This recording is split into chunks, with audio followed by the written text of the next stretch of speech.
नेपालको राजनीतिको सक्कली रूप भनेको जसले पायो उसले लुट्ने हो, अरूलाई उठ्न नदिने हो र उठ्न नदिनको लागि विभिन्न तिगडममा अल्मलाइरहने हो। अब सञ्चालकहरू फेरिएका छन्। हिजो दरबारबाट सञ्चालित छन् भने दरबारलाई उचालेर अहिले पनि केही झर्छ कि भोलि हाम्रो पालो आउँछ कि भनेर हैन पर्खेर बसेकाहरूले पनि यस्ता गोटी चालेका छन्। आफ्नै हितमा मात्र भन्दाखेरि जतिको कुर्सीमा पुग्यो उनीहरूलाई आफ्नै नातावादभित्र जाति पहिले समुदायगत भए, त्यसपछि जातिगत भए, अनि हुँदा हुँदा परिवारवादमा नातावादभित्र यो शासन सत्ता कब्जा गर्यो। कमरेडहरूलाई पाखा लगाएर अहिले जुन केपी ओली सम्माननीय प्रधानमन्त्रीले जे गर्दैछन् नि यो हो असली राजनीति। अब आदिवासी जनजातिकै विषयमा 4-5वटा भ्रम फैलाइदिए। के भने आदिवासी जनजाति भनेको ठग हुन् भनेर नारा लगाए, भित्ता लेखाए, बिन्ती पत्र चढाए। त्यस बेला 229 वर्ष पुगेको थियो। यो देशका आदिवासी भूमिपुत्रहरू पिछडिएको। 47 सालमा ब्राह्मण क्षेत्री विरुद्ध आर्यन भर्सेस मङ्गोल, मङ्गोल भर्सेस आर्यन को जुन राजनैतिक मुद्दा उठाएर धमिलो पानीमा माछा मार्न खेलियो, कि त सिधै दरबारको सञ्चालन थियो त्यो, कि त त्यो बेमौसमी थियो। 1 करोड 10 लाख वर्षदेखि हामी मङ्गोल हौँ, रामपितेको साँची छ, यो वैज्ञानिक तथ्य हो भनेर भन्ने भाइहरूलाई के भन्छु भन्दाखेरि गाई काट्छौँ, चोकमा गाई काट्छौँ भने हुङ्कार दिएर यो देशको जातीय असमानताको मुद्दालाई ओझेलमा पार्ने काम भएको छ। त्यो भनेको षड्यन्त्रको राजनीति हो।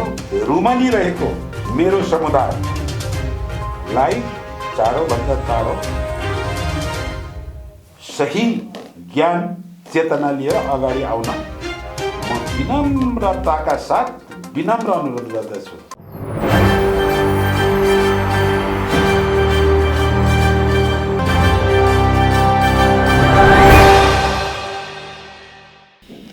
आदरणीय दर्शकबिन नमस्कार, म दीपक गुरुङ।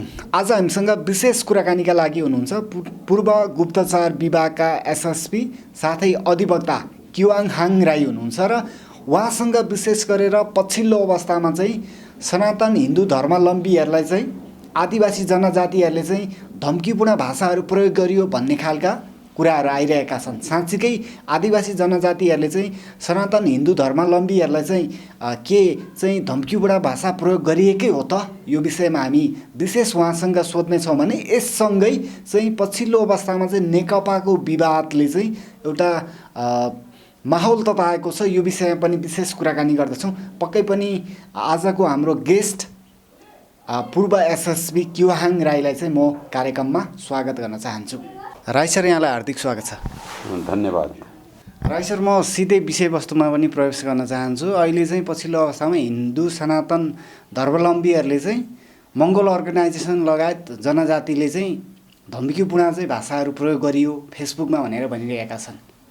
मङ्गोल अर्गनाइजेसनले त्यस्तो गरेको, जनजातिले त्यस्तो गरेको तपाईँले चाहिँ काहीँ चाहिँ त्यस्तो पाउनु भएको छ तपाईँले? यो सामाजिक मिडिया युट्युबमा धेरैको अन्तर्वार्ता, धेरैको भनाइहरू आएको छ। अलि उग्र रूपले नै यता मङ्गोल अर्गनाइजेसनका केही भाइहरूले डिबेटको क्रममा चाहिँ के अरे आफ्ना कुराहरू राखेको देखिन्छ। अर्को कुरा हिन्दू के भन्नुभयो नि, हिन्दू सनातन हिन्दू धर्म सङ्घ संस्थाका मान्छेहरूले पनि अझ उग्र रूपमा खुन उम्लिने, खुनका खोला बगाउँछौँ भन्ने खालका प्रशस्त युट्युबमा चाहिँ के अरे मैले हेरेको छु। यो चाहिँ हामी नेपालीको लागि यो दुर्भाग्य हो भनेर मैले भन्दै आएको छु। किन चाहिँ यतिका त उग्र भइरहेका छन् त यो जनजातिहरू अहिले पछिल्लो अवस्थामा? जनजाति लगायत मङ्गोल अर्गनाइजेसनहरू हिन्दू सनातन धर्मावलम्बीलाई त्यसरी पेलपाल गर्नुपर्ने अवस्था छ र अहिलेको अवस्थामा? यो दुईटा कुरा मेरो एनालाइसिसमा दुईटा छ। एउटा एनालाइसिस भनेको धेरै अब अहिले मङ्गोल अर्गनाइजेसन आदिवासी जनजातिहरूमा एउटा चेतना आउने क्रम छ। उनीहरू यो देशको शासक वर्ग, विद्वत वर्ग, आर्य समुदाय बराबर बौद्धिकतामा पुगिसकेको छैन। एकाध व्यक्तिहरू छन् जो आर्यन समुदायभन्दा पनि दिग्गज छन्, विद्वान छन्। त्यो जस्तै स्वामी प्रपन्नाचार्य संस्कृतमा प्रकाण्ड विद्वान हुन्। अब हरेक लाइनमा अब डक्टरीमा चाहिँ सन्दुक रोहित छन्, आविष्कारमा महावीर बुन छन्, हैन, विद्युतको व्यवस्थापनमा कुलमान घिसिङ छन्। अब कतिको उदाहरण लिने, कृषि विशेषज्ञ युनाइटेड नेसनले धेरै रिवार्ड गरेका कृषि विशेषज्ञ मदन राई छन्। अनि रिनाउन्स विश्वको युनिभर्सिटीमा पढाउने आदिवासीहरू छन्, हैन, छन्। तर के हो भन्दाखेरि बहुमत समाजको बहुमत समुदाय चाहिँ बौद्धिक छ कि छैन भन्ने कुरा हो।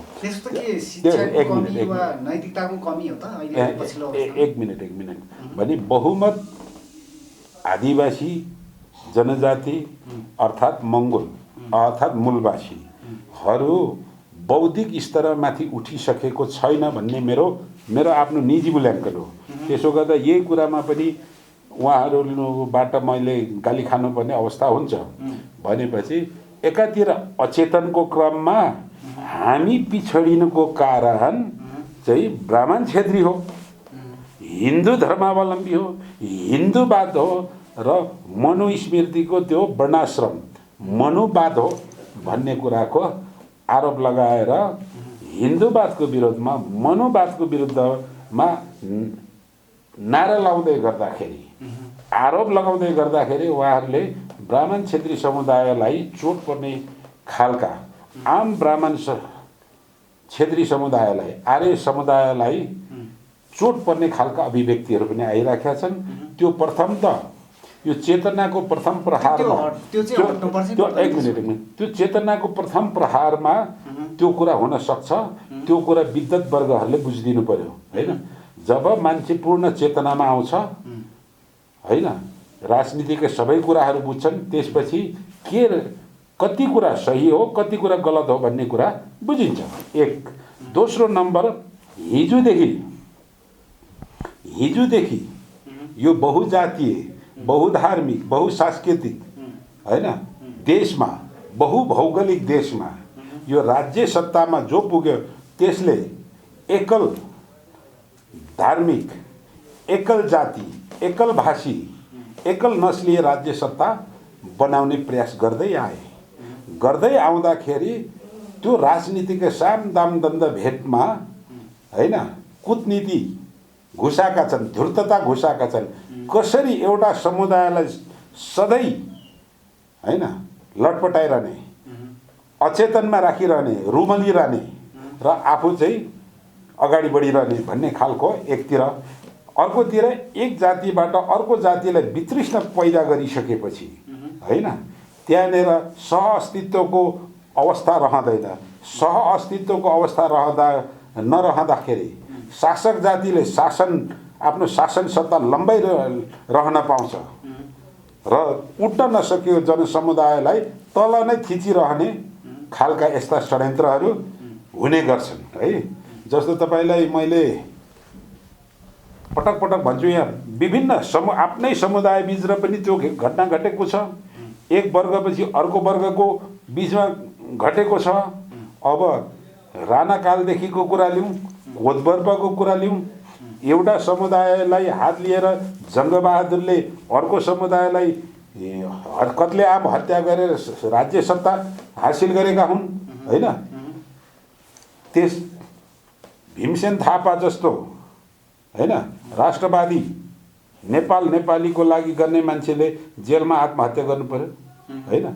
यस्ता खालका त्यो चाहिँ के हो भन्दा एउटा समुदायले अर्को समुदायलाई टिक्न नदियोस् भने त्यहाँ एउटै वर्गभित्र, एउटै जाति, एउटै समुदायमा भित्र पनि त्यस्तो शक्ति सङ्घर्ष भयो।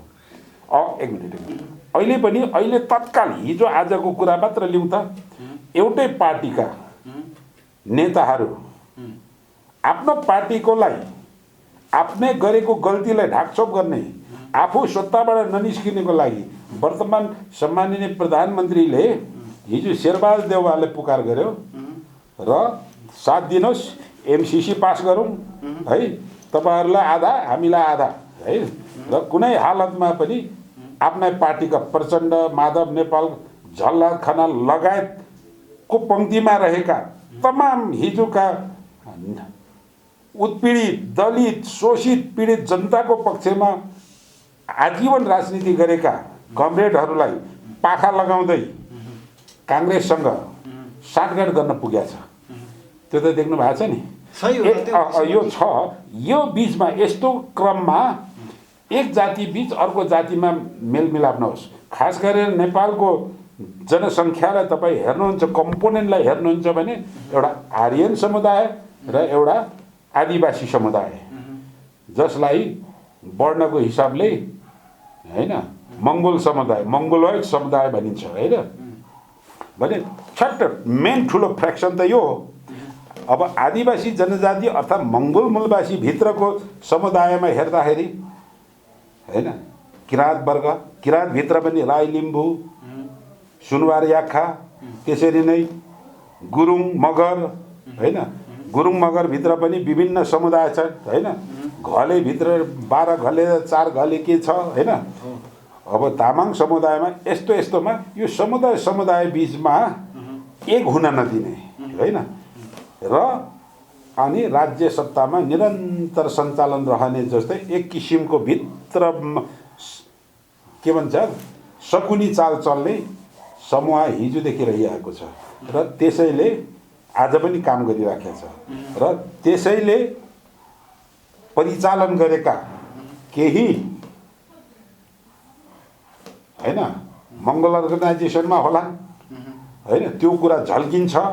उनीहरूको प्रत्येक उनीहरूको अभिव्यक्तिलाई एनालाइसिस गर्ने हो भने होइन, बौद्धिक तुलोमा जोड्दाखेरि ती कुराहरू आउँछन्। भनेपछि यतातिर हिन्दू स्वयंसेवक सङ्घका भाइहरूले उग्र कुरा गर्ने हिजोका श्रीनिवास आचार्यले होइन, जब धाप पाउँछन्, कसैले धाप मार्छन् होइन, हिजोका ठुलै मान्छेले है, त्यसपछि एउटा पर्चा लेख्छन् है, मङ्गोल सेना बनाउको कपोकल्पित ब्रिगेड डेभिड तामाङको नाममा पर्चा छरिन्छ। अनि विराटनगरमा आफूलाई आफ्नै बडीगार्डबाट गोली हनाउँछ। धन्ना हो किरातेश्वर महादेवको देश अर्थात् पशुपतिनाथको देशले ती कुत्सित, ती दूषित तत्त्वहरूलाई पर्दाफास गर्न सक्यो समयमै। अनि अर्को इन्डियाको जस्तो, पाकिस्तानको जस्तो, अन्य देशमा जस्तो हिन्दूले यसो गर्यो भनेर मुस्लिम खटिने, मुस्लिमले यसो गर्यो भनेर अन्धाधुन्ध हिन्दू खटिने, जातीय दङ्गा, धार्मिक दङ्गा गराउने जुन परिपाटी प्रवृत्ति देखिन्छ इन्डियामा, हामी नेपालीमा त्यो कुरा छैन। यो चाहिँ हामीले हाम्रो गौरवको कुरा हो होइन। के भयो, कसले गर्यो, कसको गल्ती हो भने निधि खोजी गरिन्छ। आफ्नै छोराले, आफ्नै भाइ, दाइ भाइले गल्ती गरेछ भने गल्ती तिम्रो रहेछ नि त, समाजसँग माफ माग, तिमीले गल्ती गरेको पश्चाताप गर भन्ने यो भावनाका, यो प्रवृत्तिका हामी नेपाली धेरै छौँ। त्यसैले हामी अनेकतामा एकतामा बानिया छौँ। अनेकतामा एकता नै हाम्रो सुन्दरता हो र यो हाम्रो स्ट्रेन्थ हो। र हामी नेपालीहरूलाई एक हुन नदिने हिजोका दरबारिया सामन्तहरूको यो खेल हो र उनीहरूले पर्दा पछाडिबाट सञ्चालन गरिरहेका हुन्छन् है। 46 सालमा काङ्ग्रेस, कम्युनिस्ट, वाम मोर्चाले आदिवासी जनजातिको शक्तिको साथमा पञ्चायतका ती शासकहरूलाई ढाले, पञ्चायती व्यवस्था फाले। अनि 30 वर्ष, कम्तीमा 30 वर्ष सङ्घर्ष गर्नु पर्यो काङ्ग्रेसले वामपन्थी पार्टीहरूले, कम्युनिस्ट पार्टीहरूले जब 47 सालमा प्रजातन्त्र आयो, त्यसपछि एउटाले नारा लगायो मङ्गोल भर्सेस आर्य, त्यो बेमौसमी थियो। अर्कोले भन्यो, अर्को नेताले भन्यो यो शोषण दमन र पिछडिनुको कारण चाहिँ बाहुन क्षेत्री हो भनेर भर्खर भर्खर सत्तामा पुगेका आदिवासी जनजाति मङ्गोल मूलवासी मैत्री ब्राह्मण क्षेत्रीलाई धुवाँधार विरोध गर्दा परिणाम त ब्राह्मण क्षेत्री नेताहरूले आफूलाई सतर्क गराए र आफ्नो हितमा मात्र बेसी, आफ्नो हितमा मात्र भन्दाखेरि जतिको कुर्सीमा पुगे उनीहरूलाई आफ्नै नातावादभित्र जाति पहिले समुदायगत भए, त्यसपछि जातिगत भए, अनि हुँदा हुँदा परिवारवादमा नातावादभित्र यो शासन सत्ता कब्जा गरे। भनेपछि यो 47 सालमा ब्राह्मण क्षेत्री विरुद्ध आर्यन भर्सेस मङ्गोल, मङ्गोल भर्सेस आर्यनको जुन राजनैतिक मुद्दा उठाएर धमिलो पानीमा माछा मार्न खेलियो, कि त सिधै दरबारको सञ्चालन थियो त्यो, कि त त्यो बेमौसमी थियो। त्यसले स्वयं आदिवासी जनजाति अर्थात् मङ्गोल मूलवासीको अहित भयो, उनीहरूको हित विपरीत हुन गयो। भनेपछि हामी के गर्दैछौँ, हाम्रो हितमा छ कि छैन, अर्थात् त्यो हाम्रो गराइले होइन अर्कोलाई फाइदा पुगिराखेको छ कि छैन भन्ने यो कुरा जसले नबुझिकन बोल्छ त्यो अचेतनमा बोलेको हो, उसले भावनात्मक रूपले मुक्ति खोजेको हो, उसलाई शिक्षा दिनुपर्छ। र जसले बुझी पटक पटक सम्झाउँदा पनि त्यही कुरा नारा लगाउँछ भने ऊ चाहिँ पेड एजेन्ट हो, ऊ सञ्चालित हो भनेर भन्न सक्नुपर्छ। त्यसो भने कतिजना छन् त नेपालमा सञ्चालितहरू? तपाईँ पनि हिजोको गुप्तचरको एसएसपी, तपाईँलाई त केही त जानकारी होला नि, नेपालमा छन् त्यस्तो एजेन्टहरू? गन्न सकिन्छ, नाम किन लिने, त्यस्ता मान्छे छन्। सङ्ख्यामै गर्न सकिन्छ कि? सकिन्छ, सङ्ख्यामै गर्न सकिन्छ। कतिजना जति होला त्यसो भने तपाईँको चाहिँ अनुमानमा? अब सञ्चालकहरू फेरिएका छन्, हिजो दरबारबाट सञ्चालित छन् भने दरबारलाई उचालेर अहिले पनि केही झर्छ कि भोलि हाम्रो पालो आउँछ कि भनेर होइन पर्खेर बसेकाहरूले पनि यस्ता गोटी चालेका छन्। भनेपछि शासन सत्तामा रहेका, शासन सत्तामा हिजोको आन्दोलनको कारणले, सारा नेपालीको जनताको आन्दोलनको कारणले त्यो आन्दोलनको नेतृत्व गरेर सत्तामा पुगेका समुदायलाई एउटै बास्केटमा, एउटै डालोमा राखेर आम अपमानित रूपले गाली गलौज गर्नु, यो कुरा चाहिँ बढिराखेको हो भने नयाँ सत्ताले, जुन अहिले अघि भनिहाले नि, अब झलनाथ खनाल, माधव नेपालहरू वर्तमान प्रधानमन्त्री भन्दा हाइटका मान्छे हुन्। अगाडि प्रधानमन्त्री भयो, अरू अगाडि पार्टी अध्यक्ष गरे, योगदान बेसी छ। त्यस्तालाई घोक्रे ठ्याक लगाएर शेरबहादुर देउवासँग मिल्न जाने, कैयौँको रगत पसिना बगेको छ, आफन्तका रगत बगाएर आजीवन जनताको लागि लडाइँ गर्ने, जीवन समर्पण गर्ने कमरेडहरूलाई पाखा लगाएर अहिले जुन केपी ओली सम्माननीय प्रधानमन्त्रीले जे गर्दैछन् नि, यही हो असली राजनीति है। भनेपछि असली राजनीति भन्दाखेरि यही हो, नेपालकोलाई उठ्न नसक्ने असली भन्नाले उसको सक्कली रूप भन्न खोजेको, उसको सक्कल, नेपालको राजनीतिको सक्कली रूप भनेको जसले पायो उसले लुट्ने हो, अरूलाई उठ्न नदिने हो, र उठ्न नदिनको लागि विभिन्न तिगडममा अल्मलाइरहने हो। अब आदिवासी जनजातिकै विषयमा 4-5 वटा भ्रम फैलाइदिए।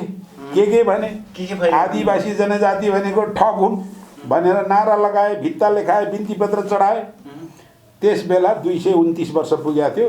यो देशका आदिवासी भूमिपुत्रहरू पिछडिएको, अर्थात् 1831 को डिमार्केसन लाइन राख्दाखेरि 229 वर्ष हुँदाखेरि राज्य सत्ताले पहिलोपल्ट सम्बोधन गरेर आदिवासी जनजाति राष्ट्रिय उत्थान प्रतिष्ठान ऐन 2058 लागू गरे र प्रतिष्ठान बनाएर आफ्ना भाषा, आफ्नो संस्कृति जगेर्नाको लागि केही बजेट दिन थालिसकेपछि एउटा समुदायले, एउटा नेताले ब्लेम लगायो, यी आदिवासी जनजाति भनेका ठग हुन् भन्यो। त्यसपछि आदिवासी जनजाति त्यसो भने ठग भन्ने आरोप लगाए। एक मिनट त्यतातिर नजाउँ न, कुराको मर्ममा जाउँ न। अब त्यसपछि के भन्यो भने आदिवासी त बसाइ सरेर आएको भनेर भ्रम फैलाए। मैले पहिले पनि भनेको छु, इटिमोलोजीले समर्थन गर्दैन। आदि अनादिकाल, आदिमकाल यानि कि सबैभन्दा पहिले उत्पत्ति कालदेखि त्यही ठाउँमा बसोबास गरी आएका व्यक्ति चाहिँ आदिवासी हुन् भनेर परिभाषा छ, होइन भने त्यो त बसाइसरी आएको भनेर एउटा शब्द घुसायो। त्यो भनेको ऊ कि त आफैमा भ्रम छ कि त आप्रवासीको परिभाषा यहाँ ल्याएर घुसाउन खोज्यो। त्यो दोस्रो गल्ती गर्यो। तेस्रो गल्ती, विराटनगर सम्मेलनबाट आदिवासी जनजाति भनेको त एमाले दिएको दोस्रो दर्जाको बिल्ला हो। तेस्रो के भन्छ भन्दाखेरि आदिवासी जनजाति भने त बाहुन छेत्री हुन् भनेपछि यसरी आफ्नै समुदायलाई लटपटाइराख्ने र त्यो कुरा चाहिँ गलत हो भनेर सम्झाउँदाखेरि पनि त्यही कुरा रटान गर्ने। जसले त्यो वास्तविक त्यो गलत है भनेर सम्झाउन खोज्छ उसलाई उल्टो परिचालित भनेर आरोप लगाइदिने। यी प्रवृत्तिहरूले आफ्नो समुदायलाई पछाडि ढकेली राख्ने, जुन उठ्नै दिन नसक्ने। अब नेपाल जस्तो बहुजाति, बहुभाषी, बहुसांस्कृतिक देशमा एउटा एकाध जातिहरू विकसित छन्, अधिकांश जाति अविकसित पिछडिएको अवस्थामा छन्। यस्तो अवस्थाको देशमा कुन चाहिँ नीति राम्रो हुन्छ भनेर युनाइटेड नेसन गाइडेड प्रिन्सिपलहरूले, होइन, विद्वानहरूले विभिन्न थ्योरीहरू प्रोडक्ट गरेका छन्। त्यसमध्ये इन्क्लुसिभ डेमोक्रेसी, इन्क्लुसिभ गभर्नान्स, इन्क्लुसिभ एडमिनिस्ट्रेसनको अवधारणा आयो। त्यो चिज चाहिँ हाम्रो देश जस्तोमा पावर सेयरिङको सन्दर्भमा लागू हुँदै आयो। 1958मै इन्डिया अझ बहुजाति देश हो, बहुभाषी देश हो इन्डिया, बहुसांस्कृतिक देश हो इन्डिया। इन्डियामा पनि सीमित जाति शासक अनि बहुसङ्ख्यक पिछडिएको अवस्था। त्यहाँनिर 1958मै मण्डल आयोग गठन भयो। मण्डल आयोग गठन गरेर 58% रिजर्भेसनमा कोटा छुटायो र इन्डियामा उच्च वर्गहरूले त्यसलाई विरोध गरे। आत्मघातीसम्मको, आत्मदाहसम्मको आन्दोलन गरे, जसको बलमा भिपी सिंह भन्ने व्यक्ति चाहिँ के अरे पार्टीमा रेस भएर प्रधानमन्त्रीसम्म भयो। भनेपछि यी अनेकका हटकण्डाहरू अपनाएर के अरे राजनीति गर्छन् र आफू राज्य सत्तामा टिकिरहने, आफ्नो नातालाई टिकाइरहने, आफ्नो जातिलाई टिकाइरहने, आफ्नो समुदायलाई टिकाइरहने, जसलाई नेपालमा ब्राह्मणवाद भन्ने गरिएको छ। अब तपाईँ हेर्नुहोस् न, नौटङ्की हेर्नुहोस् न, नौटङ्की हेर्नुहोस् न। यता कुर्सीमा धरापमा परिसकेपछि अब कुनै हालतमा वर्तमान प्रधानमन्त्रीको अकर्मण्यता लुकाउन नसकिसकेपछि अब राजा आओ देश बचाऊ बनाऊ भनेर मण्डले कुण्डलेको जुलुस निस्क्यो। तपाईँ, म त सिधै भनिदिन्छु, यसको पछाडि बालुवाटारको पनि हात छ। बालुवाटारको हात दुई तरिकाले छ। एउटा, वर्तमान शासन आफूले मनपरी गर्ने, लुटतन्त्र मचाउने, भ्रष्टाचारमा राष्ट्रलाई चुर्लुममा डुबाउने, गुटबन्दीमा चुर्लुममा डुबाएर यो व्यवस्था नै खराब भनेर देखाइदिने एकतिर, अर्कोतिर भित्रबाट चाहिँ के अरे स्टेट स्पोन्सर्ड टेरोरिजम भन्छ क्या, भित्र माल पानी सप्लाई गरेर यसो गरिदेऊ भनेर। हिजो मैले हिजोको मिडियामै भनिसकेको छु, त्यो बिचरा चिनियाहरूलाई हतियार बनाइदिए। थमेलमा रोक्नुपर्ने नरोकेर त्यहाँ सिंहदरबारमा आएर पनि अतरिकाबद्ध होइन, त्यो त निषेधित जोन भनेर जब आफ्नो सरकारले आफैले घोषणा गरेको छ भने त्यहाँ कुनै हालतमा मान्छे आउन दिनु हुँदैन। आइहाल्यो भने ड्यु प्रोसेस एउटा कडन गरेर बल प्रयोग नगरेर लानुपर्ने हुन्छ। तर त्यहाँ लाप्पा खेल्न नेपाल प्रहरीलाई पठाइयो होइन। त्यसपछि म हेर्दैछु रौतहटको चाहिँ एउटा सीमा पोस्टमा सशस्त्र प्रहरीको चाहिँ के अरे अस्थायी पोस्टमाथि ढुङ्गा हान्न लगाइयो। अब तराईवासी नेपालीहरू र पारिपट्टिका छिमेकी मित्रहरूको अनुहार त एउटै छ होइन। त्यो भारतले हानेको भए भोलिपल्ट किन सेलायो त? यसरी नाटक मञ्चन गरेर आफू टिकिरहने है। अस्ति एउटा बैठक नबसिकन स्थायी समितिको बैठक नराखी नहुने भने दबाब पर्यो। बालुवाटारको त एउटा प्रधानमन्त्री बाहेक सबैलाई कोरोना लाग्यो भनिदिएर बैठक स्थगित गराइदिए। अगाडिको कुरा सबैलाई कोरोना लाग्यो भए त हस्पिटलाइज हुनुपर्ने थियो, आइसोलेसनमा बस्नुपर्ने थियो। त्यो बालुवाटारमा त्यो सबैलाई कोरोना लागेको भन्ने मान्छेहरू त आइसोलेसनमा बसेको देखिएन, उपचार गरेको देखिएन। अब अहिले हिजो अस्तिदेखि उठेको राजा आओ देश बचाओमा पनि प्रत्यक्ष अप्रत्यक्ष वर्तमान बालुवाटार दरबारको हात छ भन्छु क्या। यी यसरी प्रमाण के पाउनुहुन्छ? प्रमाण त कहाँ हुन्छ भाइ? राजनीतिलाई कान सिरामा चिर्नुपर्छ। यस्ता षड्यन्त्र हुन्छन् भने शकुनी महाभारत हेर्नु, शकुनी तपाईँ चाहिँ त्यहाँ छल कपटका नीतिहरू हेर्नुहोस् अनि थाहा हुन्छ। बोला एउटा गर एउटा, होस् अर्कोतिर। तिमीहरू त मूलवासी हौ, यो देशको मालिक हौ हो। त्यो आदिवासी जनजाति त ठग हुन्, तिनीहरू त नोमेड हुन्, जिप्सी हुन् भनेर भन्न लगाइदिए। भयो के त भयो? आदिवासी जनजाति मङ्गोल मूलवासी भने एउटै हो, फ्रेक्सनमा आयो। एउटा नारा लाउने अनि परिणाम अर्को निकाल्ने। यस्ता धूर्तता, यस्ता सगुनी चालहरू जताततै छन्। त्यसैले मेरो यो पटक पटक तपाईँहरूको मिडियामा आएर बोल्ने गरेको कारण हामी सबै नेपाली एक हौँ। कुनै बात प्रतिवादमा नअल्झौँ, गलतलाई गलत बनाऊ, सहीलाई सही बनाऊ। आम नेपालीलाई समृद्धशाली बनाउने फिलोसोफीहरू, प्रिन्सिपलहरूलाई अपनाऊ। सयौं प्रिन्सिपलहरू, सबै थ्योरी फिलोसोफीहरू आएका छन्। नेसन बिल्डिङ एप्रोचहरू छन्, प्रोपोर्सनल रिप्रेजेन्टेटिभ सिस्टमका कुराहरू छन्, गुड गभर्नेन्सका कुराहरू छन्। अब साइप्रसको थ्योरी नै कन्फ्लिक्ट रिजोल्युसनको कुरै लिउँ, त्यहाँ 3 समुदाय छन्। 3 समुदायमा पालो हेड अफ द स्टेटको जुन गभर्मेन्टको 3 अङ्ग हुन्छ, तिनीहरूलाई रोटेसन हुन्छ हो। संसारमा जहाँ जहाँ पहिचान दिइएन, संसारमा जहाँ जहाँ प्रतिनिधित्व राज्य सत्तामा साझेदारी दिइएन, संसारमा जहाँ जहाँ राज्य स्रोतको समानुपातिक बाँडफाँड भएन, त्यहाँ द्वन्द्व सिर्जना भएको छ है। जहाँ पहिचान दिइँदैन, जहाँ प्रतिनिधित्व दिइँदैन, जहाँ रिसोर्सेसको इक्वल डिस्ट्रिब्युसन गरिँदैन, त्यहाँनिर भावनात्मक एकता ब्रेक हुन्छ। र यो भावनात्मक एकता ब्रेक गरिसकेपछि शासकले अनन्तकालसम्म शासन गर्ने हो क्या। नेपालमा विगत 246 वर्ष यता भएको कुरा त्यही हो। त्यसले गर्दा आफ्नो मुक्ति चाहने आदिवासी भनौँ, मङ्गोल मूलवासी भनौँ,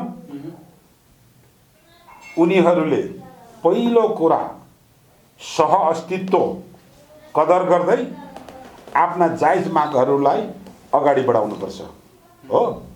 अब ब्राह्मण क्षेत्री बिनाको विहीनको मङ्गोल राष्ट्र बनाऊँ भन्छ। त्यो सम्भव छ। अनि भोलि अर्कोले भन्ला गुरुङ बिनाको राज्य बनाउँला। त्यसपछि राई बिनाको राज्य बनाऊँ भन्न थाल्दा त्यो सम्भव हुन्छ। त्यो त स्टेप बाई स्टेप त्यही हो नि त।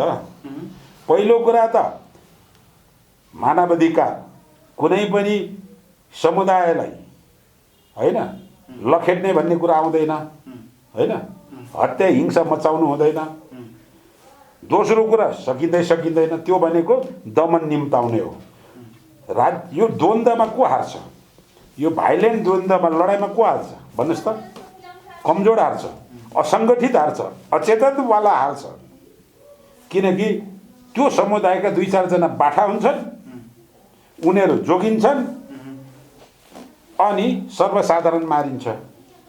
आज जो 100% राजनैतिक चेतनामा, बौद्धिक चेतनामा रहेको छ ऊ 100% सङ्गठित छ। आज जो राजनैतिक रूपले चेतनामा, अर्ध चेतनामा छ, बौद्धिक रूपले अर्ध चेतनामा छ, ऊ असङ्गठित छ। अब उदाहरण तपाईँले सोध्नु भएको, सिधै अघि विषयमा प्रवेश गरौँ भनेर मङ्गोल अर्गनाइजेसनकै कुरा गर्नुभयो। अब उहाँहरूलाई नै उदाहरण दिएर भनौँ, उहाँहरूले नै आरोप लगाउँछन् आफूलाई, आफ्नै समुदायलाई कि पढे लेखा जति क्षेत्री बाहुनको मात्र झोले हुन्छन् अनि आफ्नो मूलवासीको पहिचान मान्दैनन् भने आफै आरोप लगाउँछन्। उनीहरूको सङ्गठनमा होइन जिल्लामा 200-400 होला मान्छे होइन, लु 2-4 हजारै होला भने त सबैका सबै त त्यहाँ प्रवेश गरेका छैनन्। किन प्रवेश सकेका छैनन्? आफ्नै समुदायका पढे लेखेका मान्छेहरू चाहिँ प्रवेश गरेका छैनन् भनेपछि किन होला भन्ने कुरा बुझ्नु पर्यो क्या। भन्ने कुरा बुझिसकेपछि सही चेतना के हो त्यो कुरालाई चाहिँ के अरे टिपेर अगाडि आउनुपर्छ। र मैले भन्दै गरेको हामी नेपालीको मुक्ति, राजनैतिक गन्तव्य भनेको जातीय जनसङ्ख्याको आधारमा समानुपातिक प्रतिनिधित्व, राजनीतिमा मात्र होइन, स्थायी प्रशासन, स्थायी सरकार बन्छ। प्रहरी प्रशासनलाई निजामती प्रशासन, प्रहरी प्रशासन, सैनिक प्रशासन यावत सरकारी निकायहरूमा समानुपातिक प्रतिनिधित्व नै नेपालीहरूको मुक्ति हो। यसमा 2 वर्गले विरोध गरेका छ। एउटा सभ्रान्त वर्ग, बौद्धिक वर्ग, शासक वर्गले समानुपातिक समावेशीको विरोध गर्छ। स्पष्ट रूपले उदाहरण दिने हो भने यो विषयमा केपी ओलीले पहिचानले खान पुग्छ भने एक ठाउँमा बोलेको छ। दोस्रो कुरा जात अनुसारको चाहिँ के अरे कोटा समावेशी हुन्छ, रिजर्भेसन हुन्छ भनेर पड्क्यो। अनि चाहिँ के बोलाएर खुसुक्क त्यो उमेश मैनालीलाई, लोकसेवाका अध्यक्षलाई बोलाएर त्यसरी नै बोल्न लगाएर गत वर्ष 9000 भन्दा बेसी अधिकृत तहमा के अरे विज्ञापन निकाल्दाखेरि समावेशी कोटा खाइदिए। कुन चाहिँ नीति, कुन चाहिँ फटा नीतिबाट, कुन चाहिँ अप्रजातान्त्रिक नीतिबाट, कुन चाहिँ असंवैधानिक नीतिबाट त्यो कोटा खाइदिन सकिन्छ भनिसकेपछि त्यो अधिकृतहरूको, अहिले मैले दफा नम्बर भन्न सकिनँ,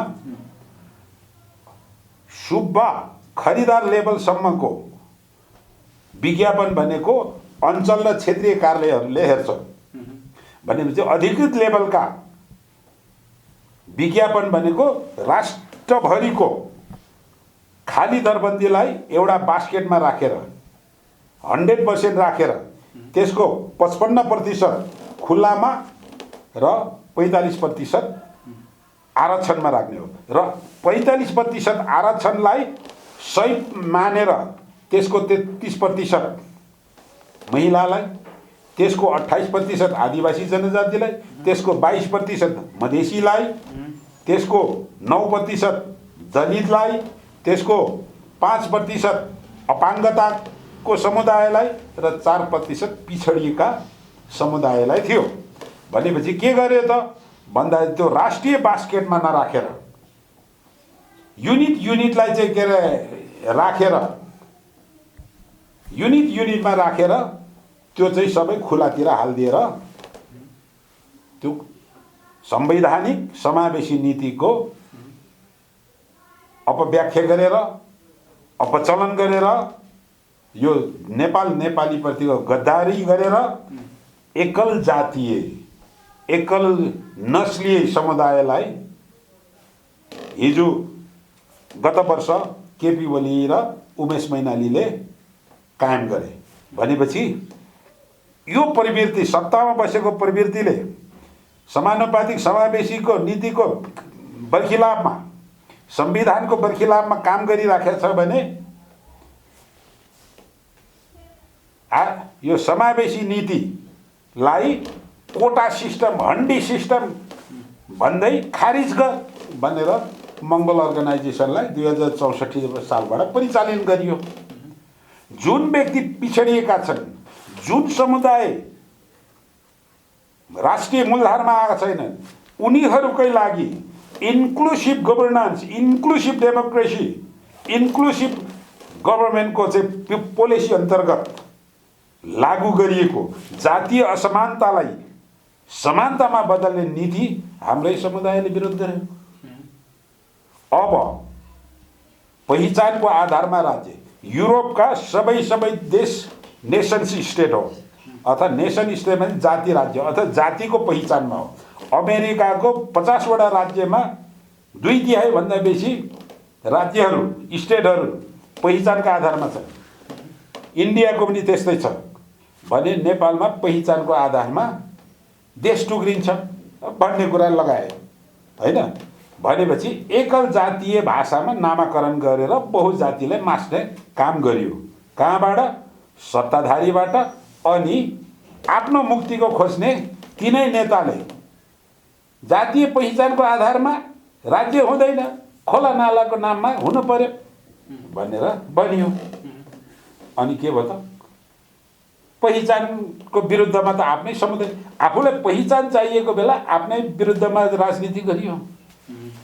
अब हुँदै 2009 साल इस्वीसम्मको 2009 साल आइसकेपछि तिनै नेता भन्छ ब्राह्मण क्षेत्री भनेको लुटेर विदेशी शरणार्थी हो, यिनीहरूले हामीलाई दया माया गरेन, यहाँबाट लखेट भनेर भने 16 मार्च 2016 मा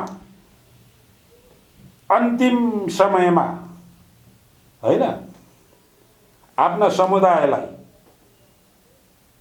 साडे बनाइसकेको, बलियो बनाइसकेको, अब ठाउँबाट गल्लीबाट खोजेर हैन बाहुन क्षेत्रीलाई खोजेर अढाई गर्नुपर्छ भनेको छ। के भनेको थियो? अढाई गर्नुपर्छ अरे। शासन जुन आदिवासी जनता अर्थात् उही नेताले भनेको अनुसार मङ्गोल मूलवासीलाई दमन गरेका छन्, लुटेका छन् भने त्यो लुट्ने ब्राह्मण क्षेत्री गाउँमा छ त? गल्लीमा छ त? सिंहदरबारमा छ नि। सिंहदरबारमा खोज्नुपर्नेमा गाउँबाट ठाउँबाट खोजेर अढाई गर्नुपर्छ भनेको छ। त्यो त प्रतिस्पर्धामा पनि जान सक्नु पर्यो होला नि त। होइन, त्यो राजनीति तपाईँले के भन्नुहुन्छ? त्यो राजनीतिले तपाईँको हित हुन्छ है? ब्राह्मणवाद लागू गर्ने केपी शर्मा ओली अनि त्यो सब्जी गर्ने बाहुनलाई चाहिँ के अरे गोदेर हुन्छ? हिजो अस्ति 3 वर्ष 4 वर्ष अगाडिको कुरा हो। किर्तिपुरबाट चाहिँ के अरे क्षेत्री बाहुन लखेट्न सुरु गर्ने भनेर त्यहाँ चाहिँ गर्दाखेरि बिचरा दमाई परेछ। गोदिसकेका थियो, पछि म त दमाई हो भनेर उचोक्यो है। भनेपछि अल्टिमेटली त्यो एकल नस्लीय राज्य सत्ता सञ्चालक जातीय एकाधिकारवादी यथास्थितिवादी षड्यन्त्रकारीबाट सञ्चालित त्यो राजनीति हो भनेर एउटा आरोप लगाउन सकिन्छ। लु, आरोप नलाउने क्या, धेरै भाइ बहिनीहरूको चित्त दुख्यो मङ्गोलका भाइहरूले। लु होइन रे, तर त्यो गराइबाट मङ्गोल अर्गनाइजेसनको त्यो गराइबाट उनीहरूलाई हातमा चिट्ठा परिरहेको छ, हातमा लड्डु। अब अर्धक्षेत्रमा कुदिरहेको छ। 80% मङ्गोल अहिन्दू मङ्गोल भनेको छ, मूलवासी भनेको छ, 80% कसरी पुग्छ? होइन, कसरी पुग्छ? होइन, त्यसो त सुन्नुहोस् अर्को। त्यसो त अब लगभग अन्त्यमा छौँ सर। विशेष आज यो लगभग तपाईँले उठाउनु भएको यो मङ्गोल अर्गनाइजेसनले आरएसएस के अरे हिन्दू स्वयंसेवक सङ्घ सनातन एचएसएस होइन लाई धम्की दियो भन्नेको प्रसङ्ग हो। यो सँगसँगै चाहिँ अरू पनि जोड्न चाहन्छु। भनेपछि त्यो युट्युबमा यो तपाईँहरूकै जस्तो मिडियामा यता मङ्गोलका हाम्रा यङ भाइहरूलाई राखेर अनि 2-4 जना ब्राह्मण क्षेत्री मित्रहरूलाई राखेर तत्तर मम गराएर है अनि यतातिर चाहिँ के अरे गाई काट्छौँ, चोक चोकमा गाई काट्छौँ भने हुङ्कार दिएर यो देशको जातीय असमानताको मुद्दालाई ओझेलमा पार्ने काम भएको छ। त्यो भनेको षड्यन्त्रको राजनीति हो।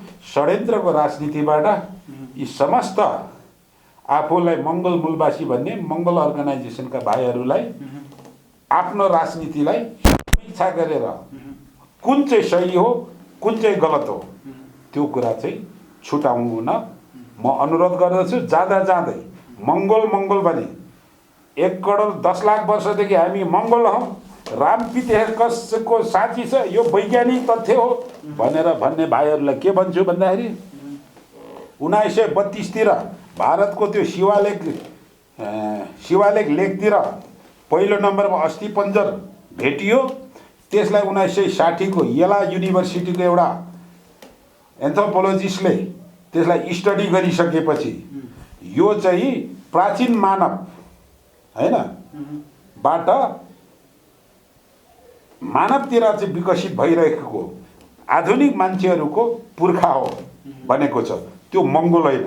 अब मङ्गोल चाहिँ कसलाई भनिन्छ त भन्दाखेरि दुईटा यसको ब्याकग्राउन्ड। एउटा 1775-76 मा युनिभर्सिटी अफ गोटिङ्गन जर्मनीको का एन्थ्रोपोलोजिस्ट ब्लुमिन बीचले पहिलोपल्ट विश्वको जनतालाई 3 क्याटेगोरीमा बाँडे, मङ्गोलोइड, ककोसोइड र निग्रो हैन। त्यसलाई 1780 मा अझ परिष्कृत गरेछ अर्को टिमले। भनेपछि पहिलोपल्ट मङ्गोलाइडबाट मङ्गोल बन्यो, मङ्गोल शब्द हैन। एउटा यो पृष्ठभूमि, अर्को पृष्ठभूमि भनेको मङ्गोलियाको जनतालाई मङ्गोल भन्छन् हैन। भनेपछि यसरी 1775-76 भनेपछि आज ठ्याक्कै 245 वर्ष भयो। 245 वर्ष अगाडि एउटा जर्मनीले क्लासिफाइड गरेको मङ्गोलाइडबाट भएको मङ्गोल चाहिँ हामी 110 करोड 10 लाख वर्ष अगाडिदेखि मङ्गोल रहँदै आयौँ।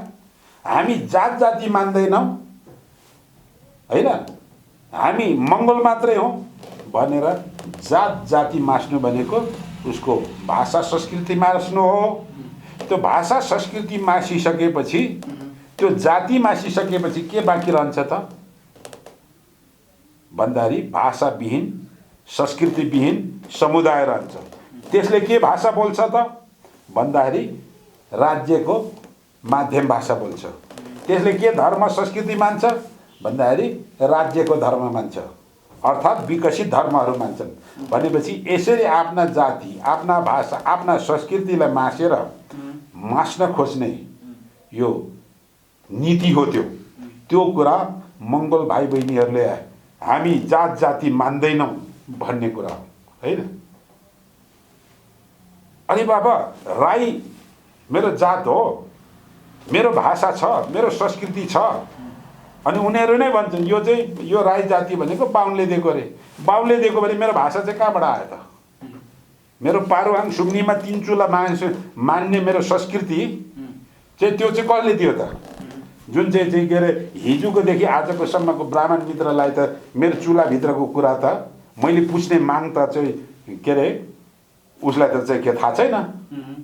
गुरुङको भाषा अहिलेसम्म पनि एक दुई ब्राह्मण मित्रले पढेका हुन सक्छन् भनेपछि ल गुरुङ जाति चाहिँ बाहुनले दियो हो भनेपछि त्यो भाषा चाहिँ कहाँबाट आयो भने यसरी लङ्गडो आफैमा